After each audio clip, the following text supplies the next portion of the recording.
Maybe we go on where we left off last Sunday.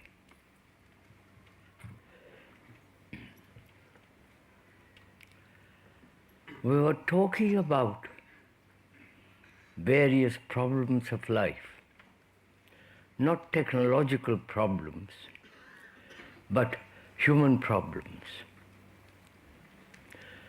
Our psychological hurts, the wounds that one receives from childhood, which we carry throughout life. And these hurts prevent us from having real relationship with others. And these hurts bring about fear. We resist every form of further hurts. Therefore, we have to build a wall around ourselves and thereby becoming more and more isolated, neurotic, and so on. We talked about that we have created an image for ourselves about ourselves, and these images, whether they are political, religious, or one's own psychological images, that is, subjective images, are the cause of these hurts. Those are the images that are hurt. And we talked about relationship, how important it is to have really good, healthy, rational, without any conflict between man and woman and so on. And we went into that fairly deeply. We talked about fear last Sunday and the whole problem of time. We said time is the movement of the past, modifying itself in the present, and the future is what is now. So we said all time is contained in the present. If one could really deeply go into that question, the nature of time, nature of thought, and time is thought. We talked about that quite considerably. And if all the present, if all time is contained in the now, then what is change? Is there any change then at all? And what is action? And what is also relationship when there is no tomorrow? Tomorrow and the further 1,000 tomorrows are contained in the present. And if there is no radical change in the present, future is what we are now. We are, as we said, whole accumulation of memories. We are memories, gathered through thousands of experiences, knowledge from experience, and that knowledge is limited, and therefore all knowledge, whether in the past, present, or in the future, is always limited. And thought, which is also the response of memory, that thought is also limited. So we're going to inquire this morning several things like morality, justice, whether it's possible completely to end sorrow, and if there is time, we'll also talk over together what is the nature, what does it mean to die?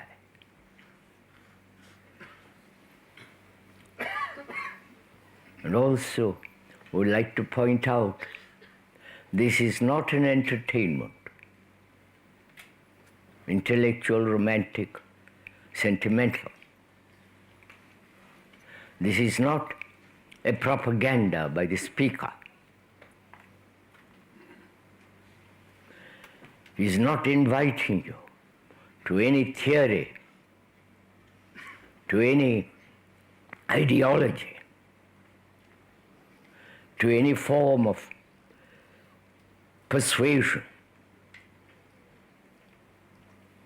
And also, I'd like to point out that he is not a guru and all that nonsense. So we should talk over together, that is, you and the speaker, investigate together. And therefore, when that investigation is true, deep, and continuous, then it's your own. Then it's nothing to do with the speaker.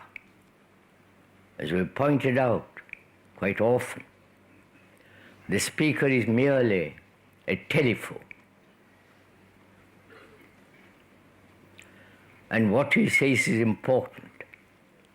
Important in the sense that it covers the whole of our human existence, psychologically, subjectively, inwardly. And therefore, if we could think together, explore together, take a long journey together, then that journey, that investigation is yours. Therefore, it's your own understanding, not the understanding of what K is talking about. That's very clear. Then we should talk about morality. The word morality means behavior, manner, habit. According to any kind of culture, environment, and is there a morality that is not time-binding? Yeah?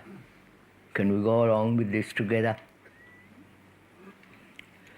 A morality that is not within the field of time. Our morality is relative. Our morality, which is habit, custom, manners, behavior, all that is either born of thought, and thought being limited, therefore morality is limited, relative, or it is brought about through various cultures, environment, and so on. All that is relative and therefore in the field of time and thought. Are we together in this? And we are asking, is there a morality which is action, manner, that is not within the area of time and thought. One thinks this is important to discover because on that is freedom. Freedom per se for itself, not freedom from something. So we ought to talk over that first, perhaps. What is freedom? Is freedom a reaction from bondage, from loneliness, from every form of depression, anxiety,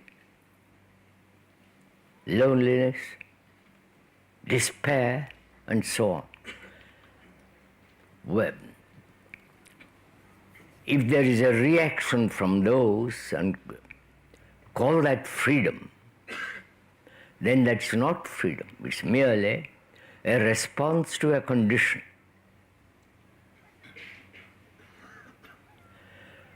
Freedom implies also, as we understand it now, is choice. We can choose to come here or go there, choose between various jobs, functions, and vocations, choose whom you will marry or not marry, and so on. Choice implies confusion. And choice is not freedom. Freedom is not a reaction to a condition. So is there such freedom? Are we together in this? I hope the tent is not too hot. Or you're comfortably hot.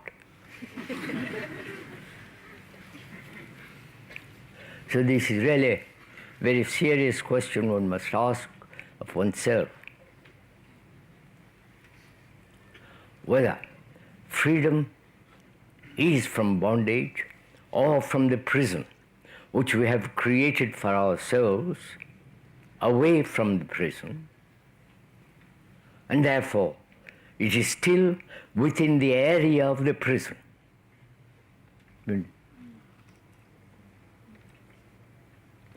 If one is in a prison, both physically and inwardly, subjectively, then the physical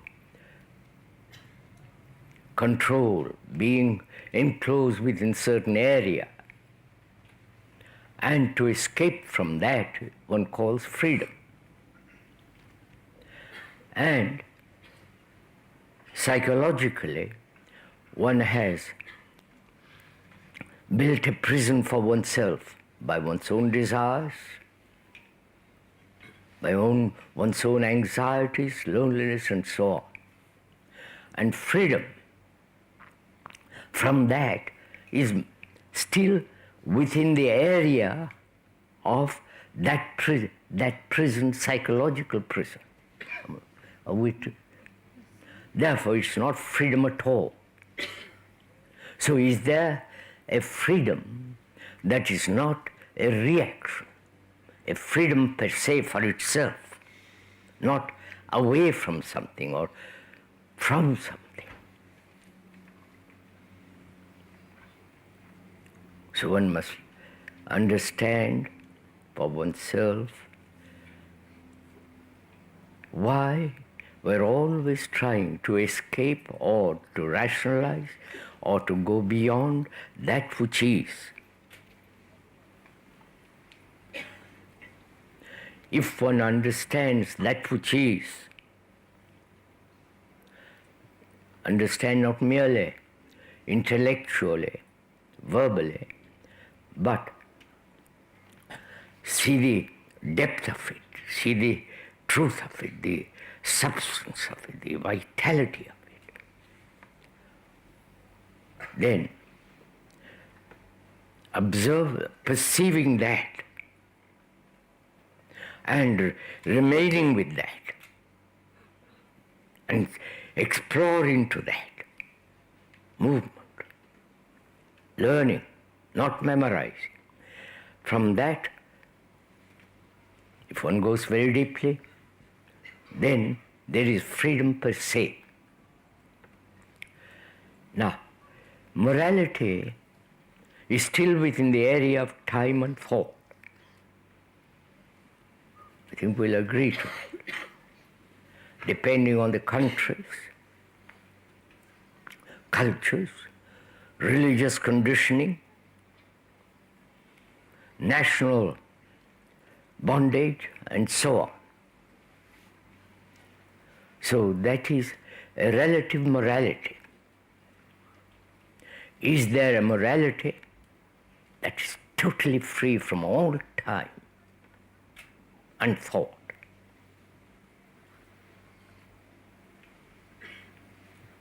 Are we following this?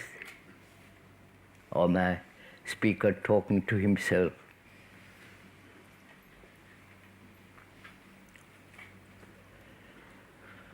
And to find such, or to discover it, or to live with that sense of timeless morality. Morality not put together by thought,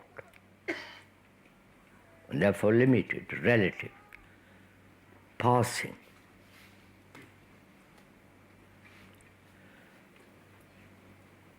And to go into that very deeply, as we said, time must be understood, the nature of time.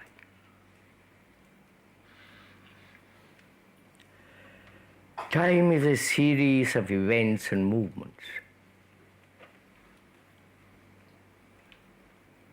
Now, time is also the whole accumulation of 40,000 years or 50,000 years of human existence on this earth, with all their experiences, racial, tribal, religious fears and so on. All that is the past, the tradition.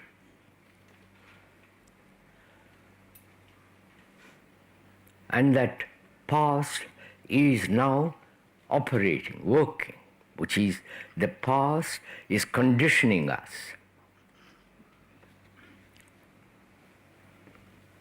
And the future, the tomorrows, is the continuation of the past, modified, but still has its roots in the past. And if there is no radical, fundamental change now, the tomorrows will still be what is now. So the tomorrow is now. The future is now. Right?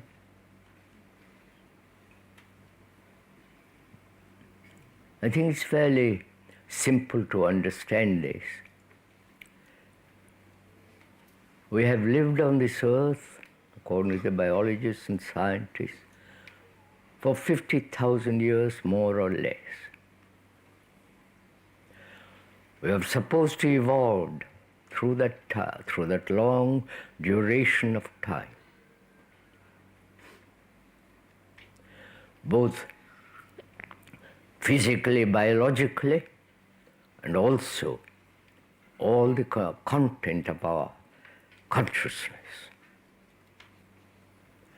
And during this long period of time, we still remain very primitive, barbarous, cruel, destructive, wars.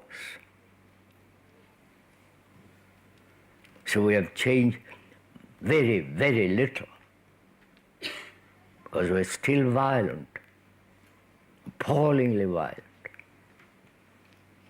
Terrorists, wars, all the things that are going on in the world today.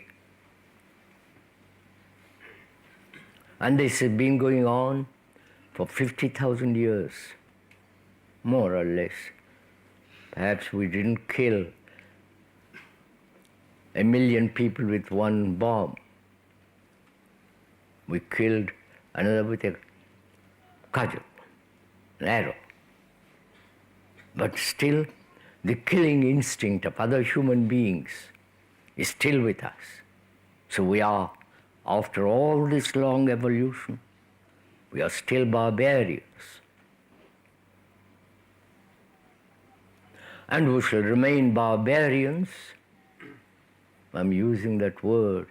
One is using that word in the real sense, not in the Roman sense. The Roman sense was anybody in ancient Rome who does not belong to the Roman Empire or didn't speak Latin and so on.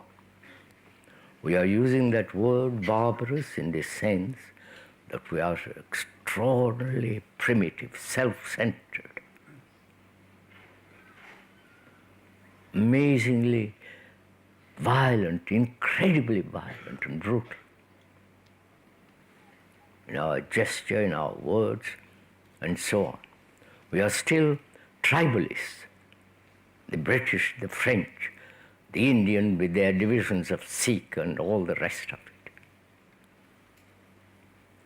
And if we are that now after centuries of evolution, we'll be still that in the tomorrows. So the future is now. Right? And is it possible to change now completely without the concept, the idea of tomorrow?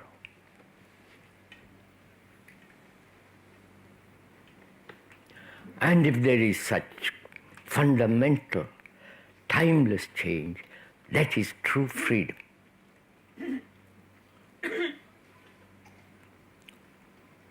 And when there is freedom of such kind, there is no fear. And therefore there is no all the invention of gods and rituals and all that disappear.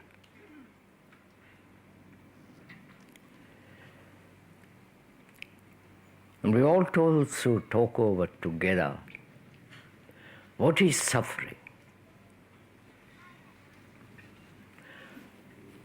Why human beings were technologically so vastly advanced, so capable, both intellectually and physically, why after all these years and centuries, why we have not ended sorrow? We all suffer, from the most highly sophisticated individual to the most primitive person, uneducated, and so on. We all suffer for various reasons. Suffering from lack of food, from lack of clothes, and so on, in that physical sense. And there are thousands and millions of people in India and elsewhere who have very little to eat.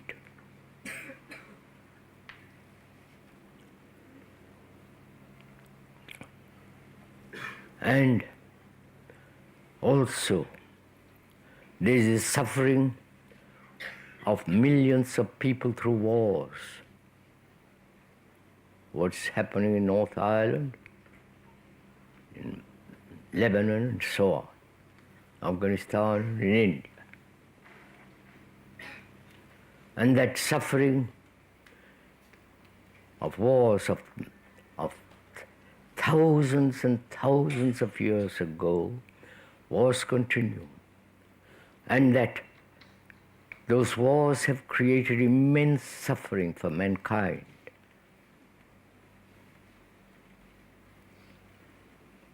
And also, there is suffering if one loses one's friend, with whom one has lived for many years. And also there is suffering of not fulfilling, not achieving, not becoming, and so on. So there is the vast human suffering of which we are. That suffering has existed for thousands of years. And also there is personal suffering, the limited suffering.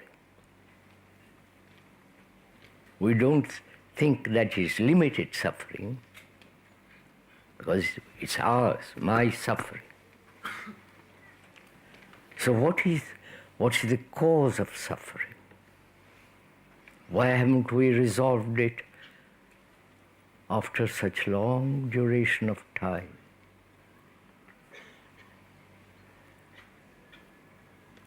Are we at all aware of this great suffering of humanity and also the suffering of each one of us? And when we become aware, as a great shock, something that nearly paralyzes one, all suffering makes one's own outlook narrow, petty, very destructive. And why is it that we have not solved this question? Christians have avoided this question.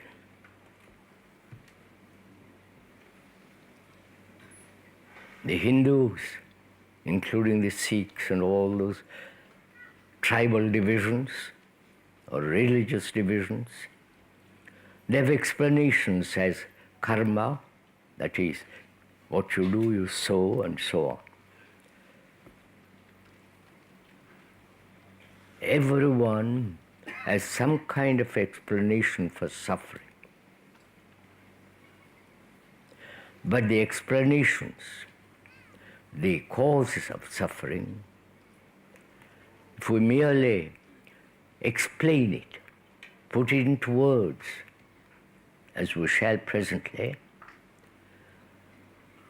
knowing that the words are not this feeling, the actuality of pain. So the word is not the thing, the explanation, the description are not the actual. So if we are caught in the words, then we shall not be able to understand the substance of the quality, the depth of suffering. So first, can we be free of words?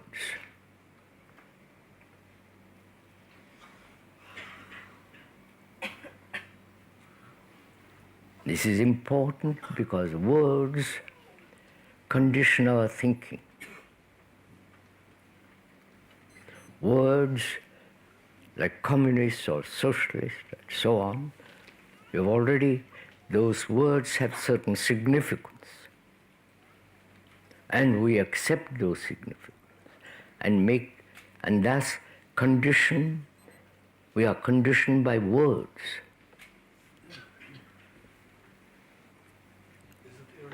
Sir, please would you kindly let me finish the talk? We asked last Tuesday and Thursday, we answered many of the questions that have been given. Not all the questions, because that would be impossible. There are 200 or 300 questions. That would take perhaps several weeks. We can't sit here for several weeks, at least. We can't. But you're talking about suffering and being irritated. Is suffering, isn't it? What, sir? You're talking about suffering and getting annoyed, irritated about suffering. Sir, would you mind? We ought to put this question the other day. So if you'll kindly forgive me, I'll go on with what I want to say. I hope you don't mind. There is this suffering.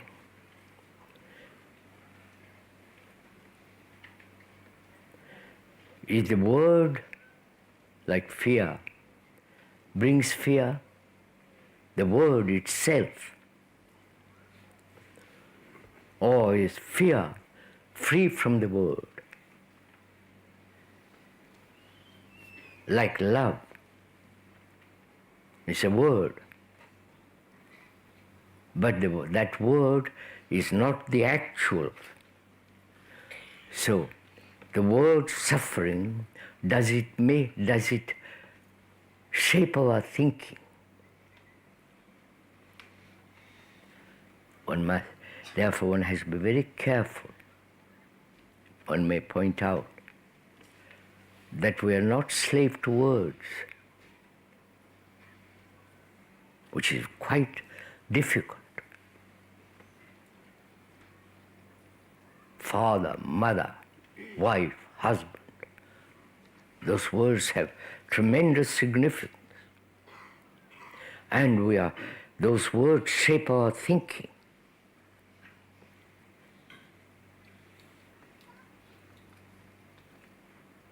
Words have immense power, either destructive or words that have to be understood, the depth of it, the meaning of it, the quality of it, the tonality of it.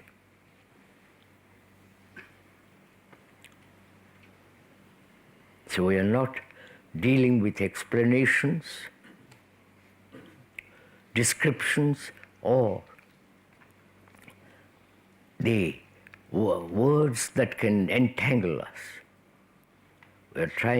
We are not trying actually, we are endeavoring, going into the question of what is suffering.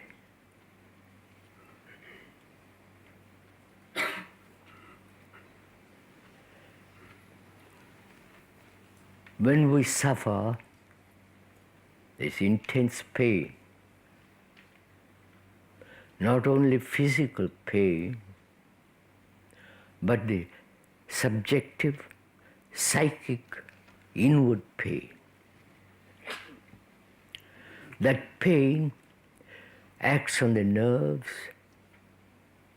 Our whole thinking is a process of shrinking.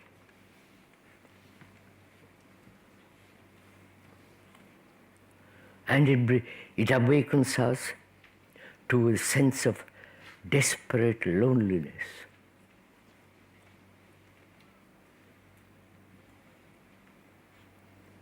We're saying facts, not imaginative statements, facts. What is? And that sense of shock, sense of loneliness, brings the urge to find some comfort.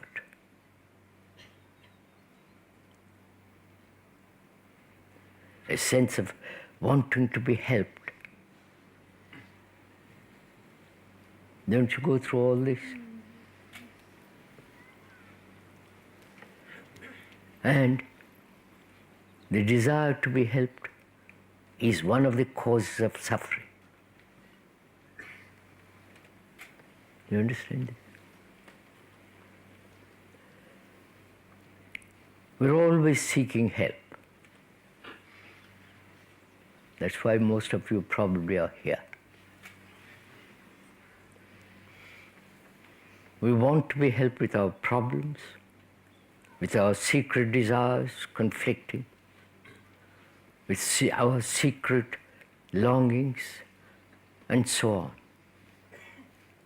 which causes pain, discomfort, a sense of annoyance, and so on. And we want to be helped. When we want to be helped from another, whether it be the priest, the psychiatrist, and so on, we then become dependent. We then become attached to that dependence. And that is one of the basic causes of suffering. Right? Please, this is important to understand, because all our gods, our prayers, and so on, are the demands of every human being throughout the world seeking help. And therefore, when one is being helped, one becomes weak. If you're constantly depending on some kind of drug, pill to escape from suffering, pain, then you become more and more and more dependent on those drugs, pills, doctors. I hope there are no doctors. If there are, we need doctors, but we are talking about dependence. And we are saying that where there is dependence, there is attachment. And attachment is one of the causes of sorrow. When I'm attached to my wife, to a building, to some ideological concepts, I'm attached to it. I cannot live without them. They mean so much to me. My God, my faith, my belief, my ritual, if I depend on all those, and when they are questioned, as they should be questioned, when somebody becomes skeptical about all that, then you suffer. So can there be total freedom, not a reaction from all kinds of attachments? Attachment is to the memories of pleasure, following, sexual pleasure, attachment to it, holding on to it, and the pleasure of power,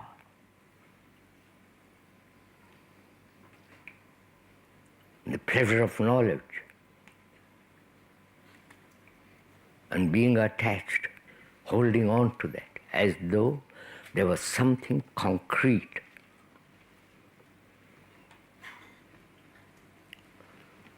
And where there is this attachment, there must be sorrow.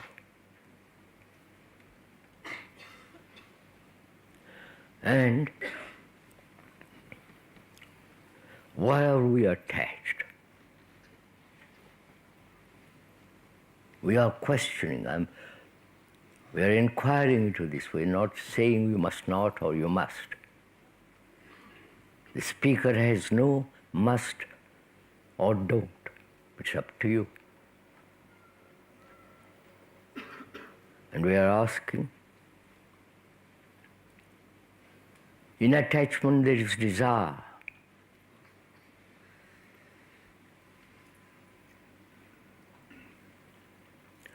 And what is desire and all that, perhaps if we have time, we'll go into it.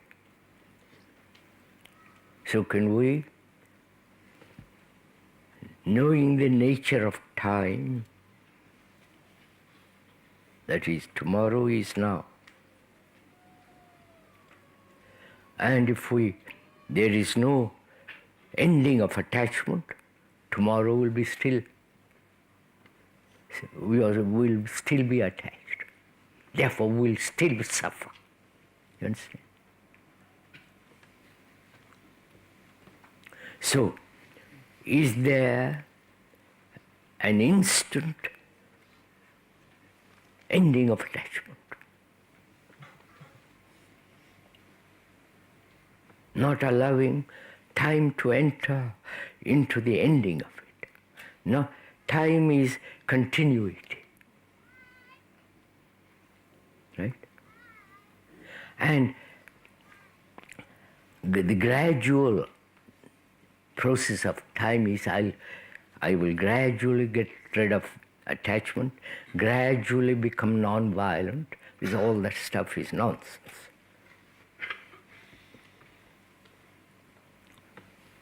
So the suffering is synonymous with attachment.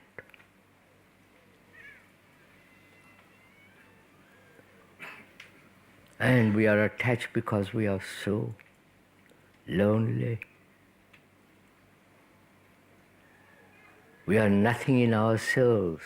We depend on books, paintings, on other people's knowledge. The whole religious world is based on other people's experience, and experience is always limited, but they have become sacred. I don't know, one doesn't know why, but they have become sacred. A printed thing is never sacred. So on. I won't go into all that. And suffering also. Suffering comes when there is self-centered pursuit. Right? Because self-centeredness, egotism, selfishness is very, very limited. It's always living in a small little area of one's brain. The brain has extraordinary capacity. As you see it in the technological world, immense capacity, limitless capacity.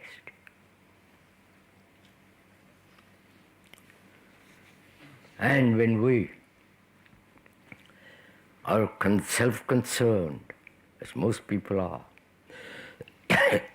sorry,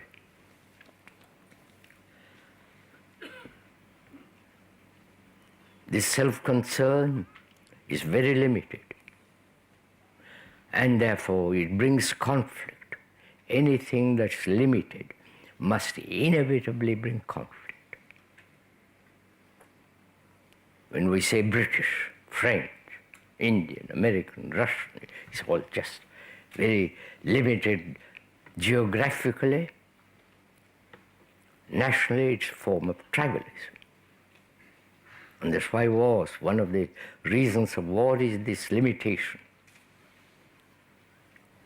So, attachment to a person, to a concept, to an image, to some form of knowledge, must inevitably bring trouble, disturbance, sorrow, which is pain.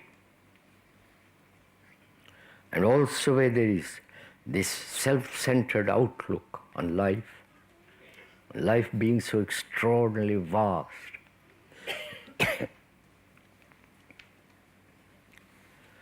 that limited outlook, that limited way of living must inevitably bring sorrow. And is there, sorry, an ending to sorrow. Completely ending. Because without ending sorrow, there is no love. So we should consider, go into the question of what is to end. The finality, the ending of something, not the continuation in a modified form of what has been or what is.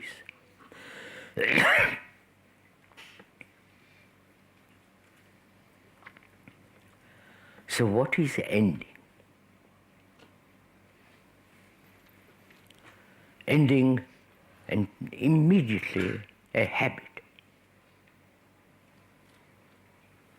a manner, ending.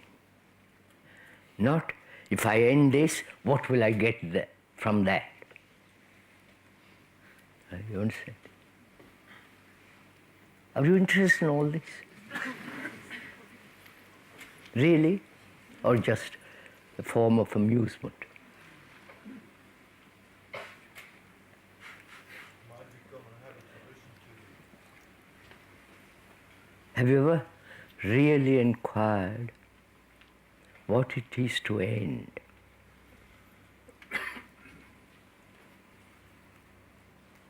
Have you gone into that question of terminating something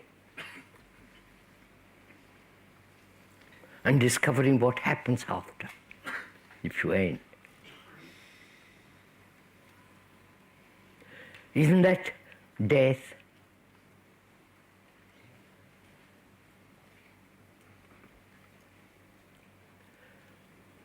We'll come to that presently. So we are saying, where there is suffering, there is no love.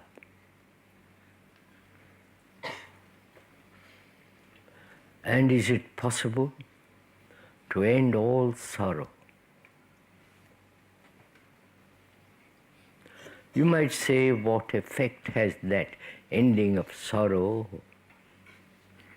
If one is free from that sorrow completely, then what effect has that on the world, on the majority of people?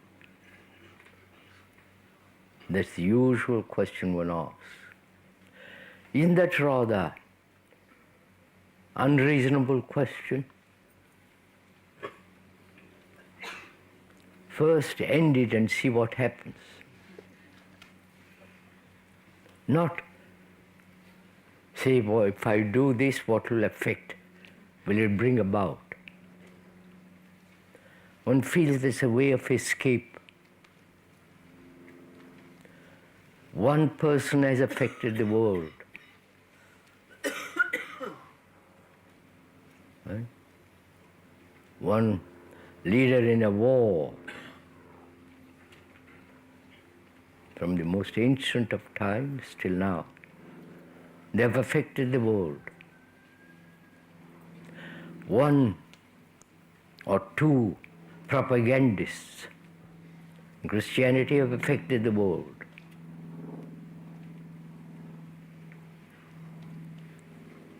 Peter and Paul. One person like the Buddha has affected the whole of the Asiatic world. He didn't ask the question, if I do this, will it affect the mankind? That's such an absurd question. Forgive me if I use that word.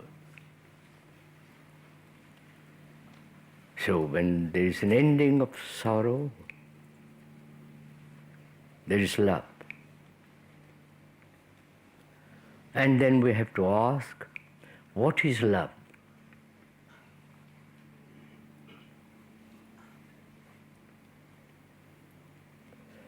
That word, like every other good word, has been spoiled.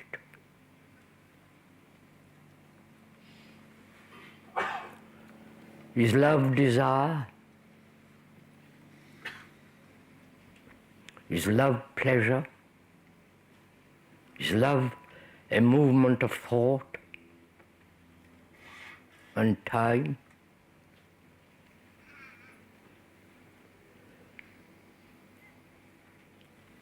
One can ask these questions. The speaker is asking that question.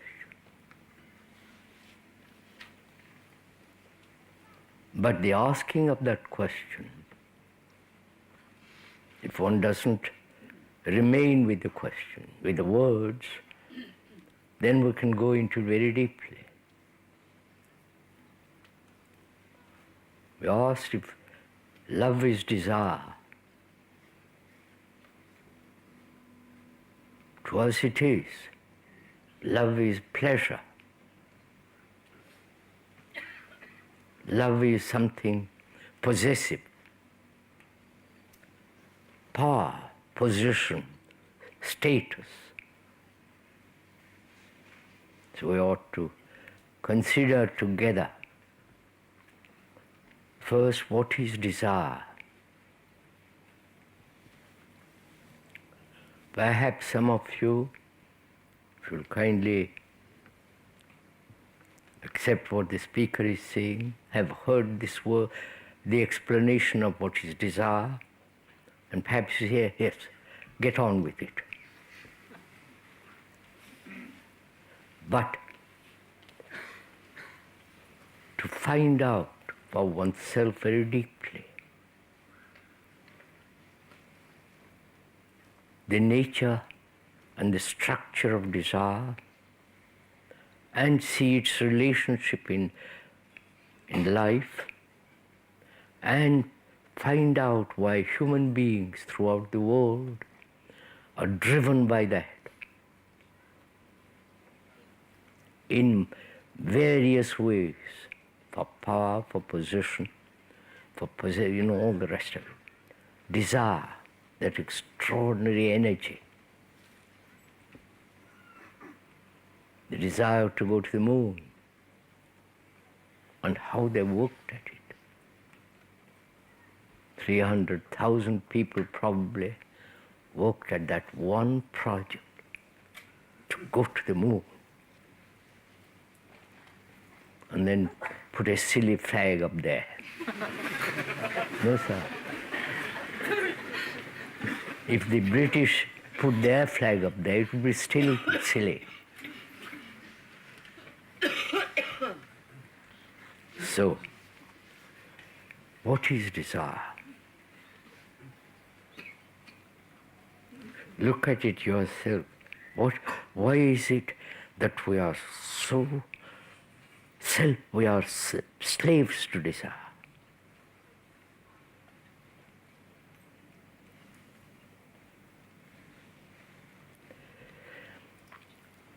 The way various religions in the world have said desire must be eliminated,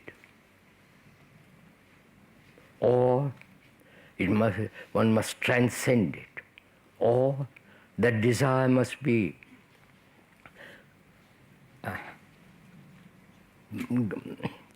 concentrated on a figure, on a symbol. Suppress every other desire except to search for God. The monks have been doing this for centuries. But desire is a flame. You can't burn it out. You can't put it out. It's there. You can have desire for something noble, and so on. It's still desire. And desire is causing havoc in the world. Each person desires his own way of living, his own way of thinking, and so on. That's so obvious. So we must understand very deeply, not intellectually, but profoundly, what is desire. Not escape from it, not rationalize it, not find a substitute for it, But what is desire?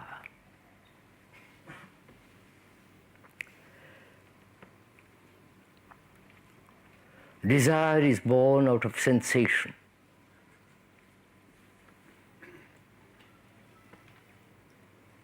Physical sensation. Sensation of perception, seeing, visual seeing, the hearing, the tasting. Those are all the reaction to them is sensation. That's a normal, healthy sensations. And we have tried to suppress those natural sensations by fasting, discipline, by attributing all that or turning all that energy towards a particular object and so on. So, out of desire, or out of sensation, there is desire. That's obvious. There doesn't need further explanation.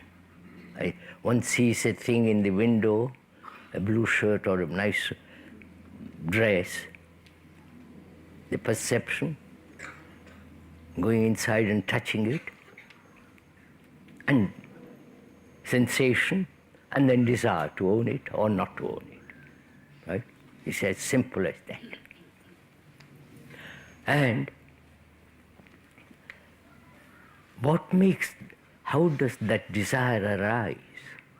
Out of sensation, you understand?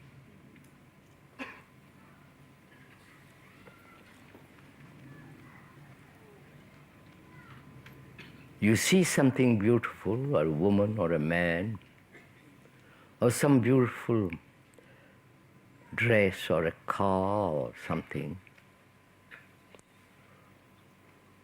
and there is sensation. Then what takes place? Then thought creates out of that sensation the image of you owning that car or that shirt. When thought creates the image out of sensation, at that second, desire is born, right? Can we go along with this? Do you refute that? That is, I see a beautiful thing, a beautiful picture, or a statue, or a woman, or whatever it is. We're not discussing what is beauty, that's a different matter. And there is sensation immediately. Then thought says, I wish I had that. Thought then says, I'll get into the car and drive. You understand? Then desire is born. Now, so, question is it possible for sensation and thought not to immediately, for thought to immediately give shape to sensation? You understand? Do we understand what? That is, to have a gap. If we'll use the word time interval between sensation and thought, creating an image out of that sensation, if there is little space between the two, then desire becomes something entirely different. You understand? So that requires extraordinary attention, extraordinary awareness of the sensation and the image immediately being formed. So that there is an interval And you can then extend the interval.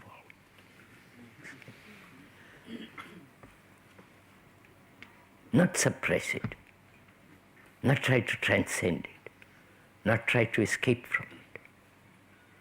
When you understand something very deeply, it becomes very simple. A mechanic, to him it's very simple, the whole motor. But to us it's rather complicated. But if we see this, it becomes extraordinarily simple. Then there is no conflict between desires. Right? So we are saying, asking, is love desire?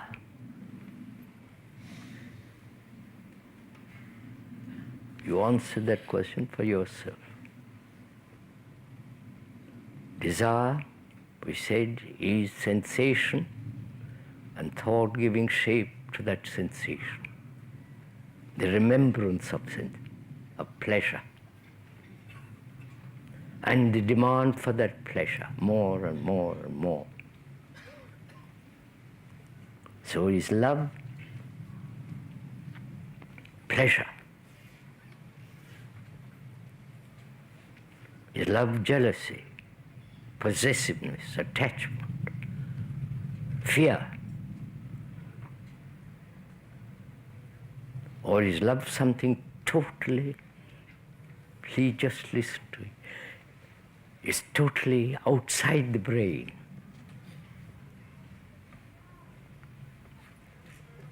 The brain is the center of all response of nerves, thought, emotions, reactions. One doesn't have to go to the brain specialist. This is so obvious. And if love is within the center of that, which is conflict, pain, desire, anxiety, all the nervous responses, then how can love exist there? And if all that is free, you wouldn't even ask whether it's outside or inside. You see? And what is the nature of compassion?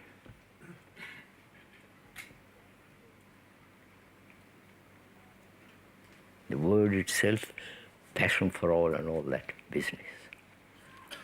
What is compassion? Is compassion pity? Sympathy? Compassion helping the poor? We are examining the word, the meaning, the significance of that extraordinary word.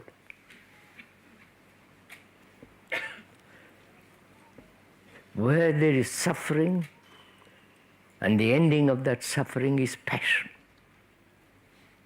Yes? Passion. And with the ending of that suffering, there is passion. And is that passion part of compassion? Do you understand?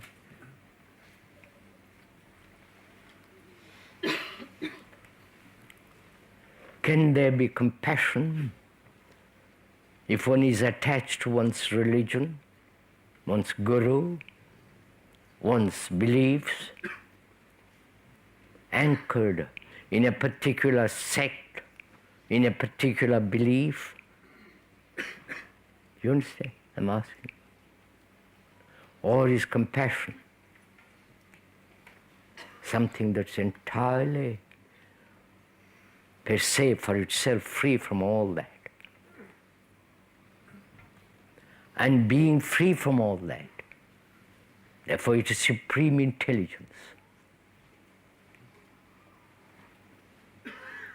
And that where there is compassion, love, and intelligence, then action, behavior, morality is entirely different. It's not then time-binding.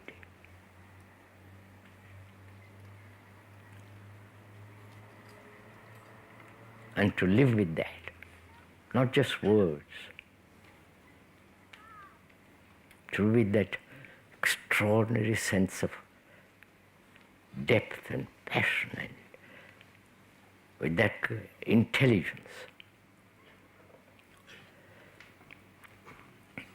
We also ought to talk over together death.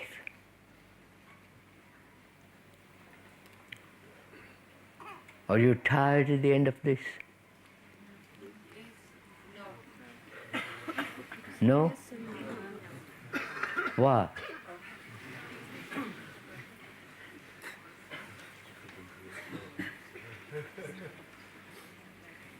Please, you say no, but why?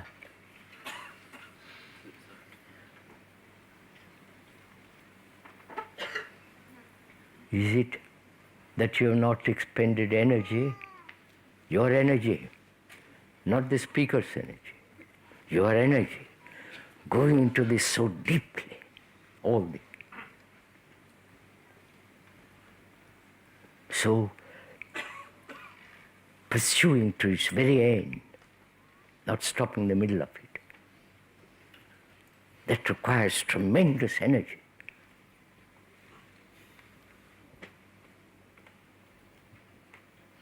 And we waste our energy.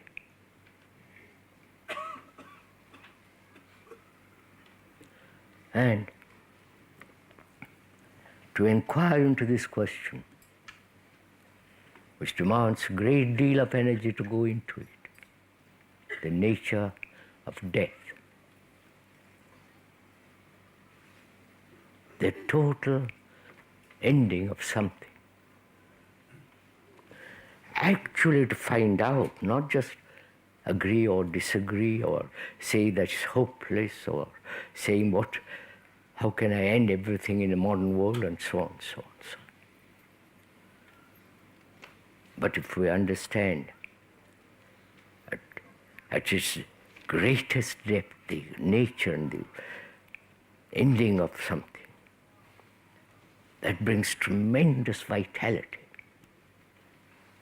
energy.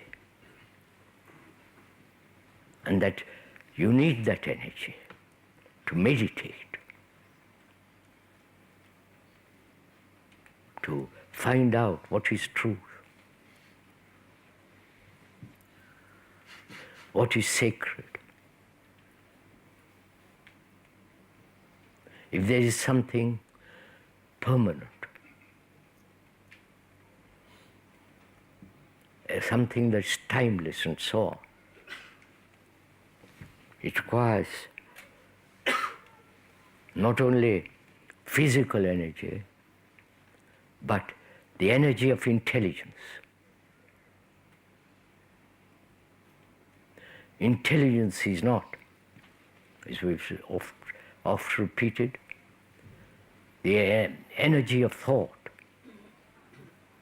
Thought has been tremendously intelligent. Creating a computer, inputting this television or the microphone or the implements of war, surgery, and so on. Thought has been extraordinarily intelligent. But that intelligence, because born of thought, is limited. As all painting, all sculpture, all books, all poetry, and all the gods put together, it's still limited. And that limitation causes conflict, conflict between us, each one. So to inquire, to explore into the nature of death, see the immensity of it, not just personal dying or someone else dying. The immensity of death, which is the ending. And if there is an ending, what is there? and so on. So we'll continue with this tomorrow morning, if you don't mind.